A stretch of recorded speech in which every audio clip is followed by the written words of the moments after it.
how would you manage that kind of process of going through, well, I'm fearful, I'm scared, you're having all those doubts, to come through the other side when you're actually starting to think, no, this is good, I'm enjoying this, and everything's starting to come together and integrate together? I think what is important is the work on establishing, what do you want? What do you think makes you unique? What are your superpowers, as we call them? What are the strengths that you bring? And if you do have the privilege, like I have, to think about what is it that's going to, where you're going to shine, you're going to bring the value, you're going to feel good about it, this is work you want to do. So while you've got the fear on one side, if you don't take the time to figure that out for yourself, because I remember so many times my coach, who I owe a lot to, saying to me, listen to yourself. You are, at one point she stopped me and she said, in the second session we had, I remember saying, Antoinette, you are just underplaying what you can bring. You need to listen to the thoughts that you are, you even though I'd made the decision, as I said, obviously you have these negative things that are saying, will I be good enough? Was I good enough in Unilever? Why am I at this stage? And if you can work through that yourself, amazing. But I think in order to I suppose get yourself in a good position, not just leave spontaneously or change something in your life spontaneously without thinking it through, is to actually try and say, what are the things that I really want going forward? And the desire for the things I wanted and the positive thoughts on the one hand were the ones I kept going to when I were having the bad thoughts. And that really, really helped me a lot. And now, in everything that I've been doing since I left, I actually do have a very clear set of criteria of the type of people, the type of work, and what I want to do. And maybe it's never going to happen. Maybe I'm never going to be able to do all of that. But I'm certainly going to try very hard in the next 18 months, which I've given myself, to really try and find those things that I love, because I suppose it's just worth it in the end. So that's kind of what I would advise. Yeah, I would agree with you on that, because I think making any changes is hard, but if you're going to change something, particularly if you're flying high and you're going to make such drastic changes, make sure you're doing something you enjoy, you love, and it gives you a sense of purpose. It's certainly something I've found more recently, and that's what keeps you going, because at the end of the day, nothing's guaranteed. This is the thing. So if you're going to make that change, really think it through, but think about something that really makes your heart sing, if you like, makes your eyes light up every time you think or talk about it.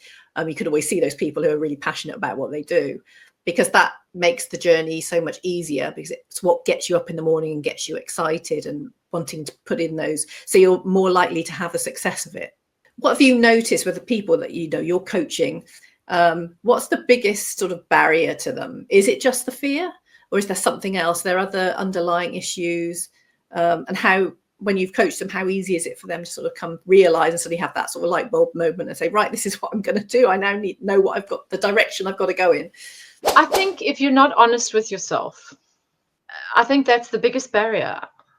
If you can be honest with yourself, and have a safe environment with the person that you're working with, so that you can not be defensive about the things that are holding you back. We all have what I call baggage.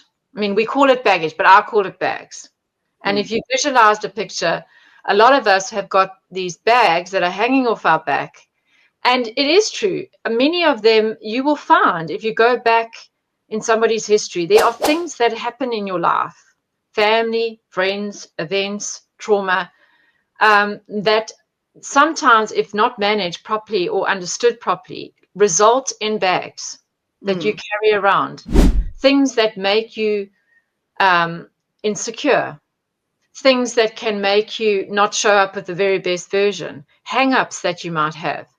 And so I think that, and I know for me, I know that I had 2 or 3 bags that were affecting me, my leadership. Most importantly, later on, were coming through in my leadership style, where I felt, there were times I felt I wasn't good enough. And I know where it came from. it came from things that had happened in my childhood. And I'm not saying we all need a psychologist and we got to go back to our childhood, but if you can't be open about that, because the minute you start becoming open and see it for what it is, it actually becomes liberating, because you think, okay, I'm going to try and change that. I'm going to, in my case, I own the fact that I didn't feel good enough. They didn't do anything wrong. It's just that my brother was an overachiever and I never felt good enough. And I couldn't get over that. And now I can talk about it. He's amazing. I'm amazing. You know, we're all done well. But there were points I would be traumatized to express what I've just expressed on this call. I wouldn't be able to do it.